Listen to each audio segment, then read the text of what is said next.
Assalamualaikum warahmatullahi wabarakatuh. Apa kabar teman-teman semuanya? Saya Dr. Yati Sriartini dari Rumah Sakit PMI Bogor.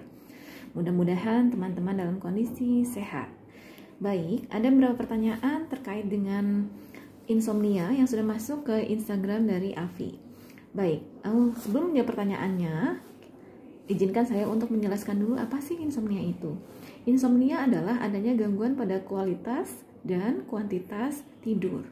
Ada beberapa jenis-jenis dari insomnia. Yang pertama adalah early insomnia. Early insomnia adalah kesulitan untuk masuk tidur.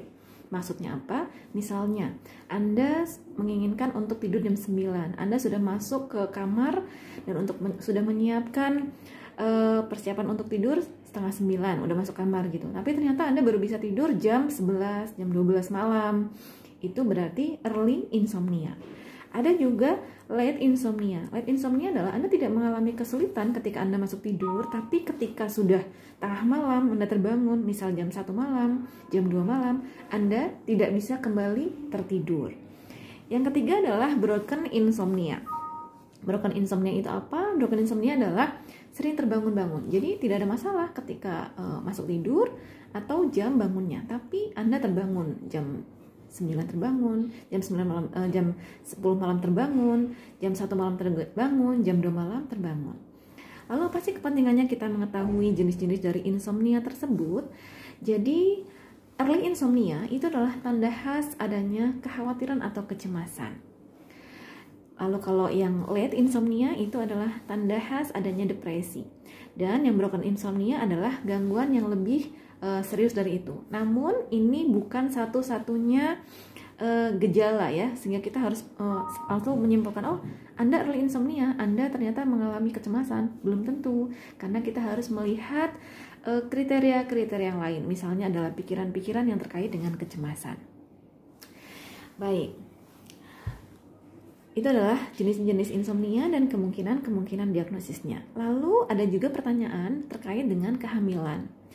Apakah kehamilan menimbulkan orang susah tidur?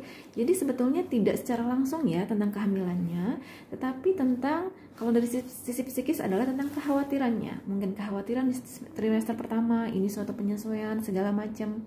Atau ketika di trimester ketiga, kekhawatiran itu bisa berhubungan dengan bagaimana nanti dengan persalinannya. Baik.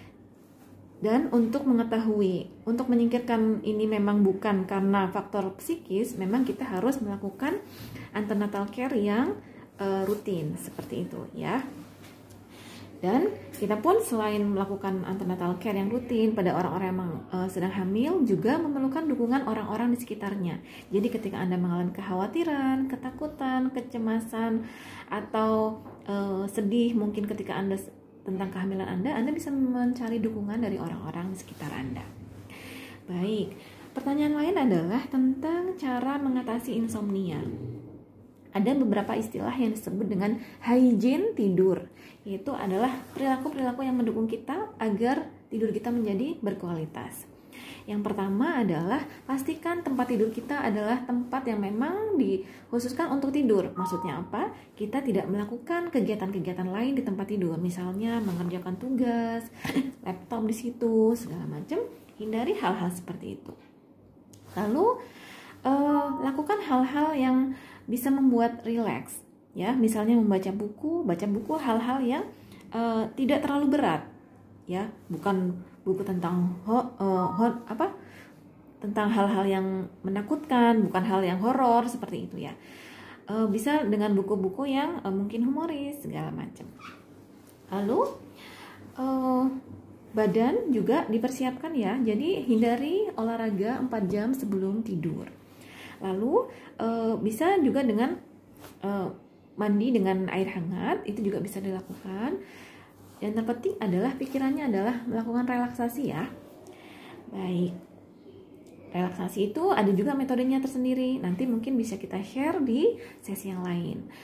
Namun ketika teman-teman sudah melakukan itu, hal-hal yang tadi sudah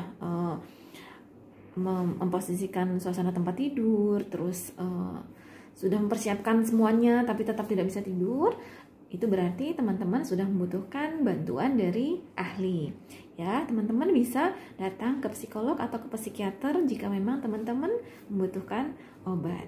Baik, sementara mungkin itu sharingnya dari kami. Kita tunggu pertanyaan-pertanyaan selanjutnya, dan pertanyaan yang belum dijawab insya Allah akan kita bahas di sesi yang lain. Baik, terima kasih. Assalamualaikum warahmatullahi wabarakatuh.